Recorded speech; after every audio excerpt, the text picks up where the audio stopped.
SAMHSA's Gain Center held a national solicitation for sequential intercept model mapping workshops earlier in 2017. Approximately 70 counties applied to receive it for about 7 slots. And so we're in the process of doing these workshops right now.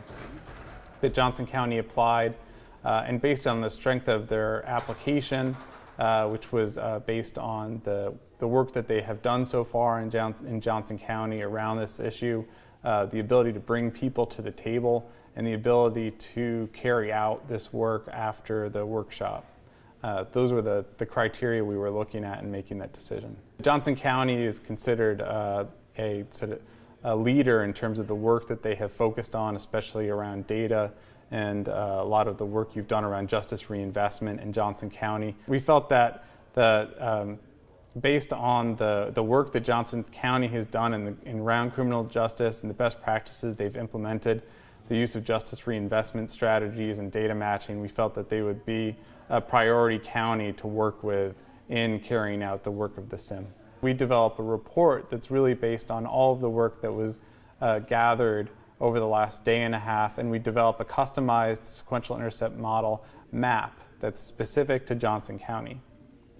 Now, one of the things that we talked about in the workshop is that about these key players holding sort of an annual convening to review the report and to review the map, to identify, have there been changes to what the map looks like? Have new programs been established?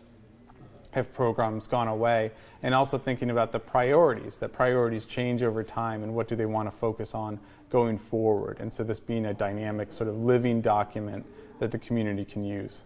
The reason it's valuable is that the communities generally don't take the time to think about this issue from a systems process, but you have a population of individuals, people with substance use disorders and mental disorders who come in contact with the justice system, who pose both public health and public safety risks to the community in terms of driving costs and also in terms of returning to the criminal justice system.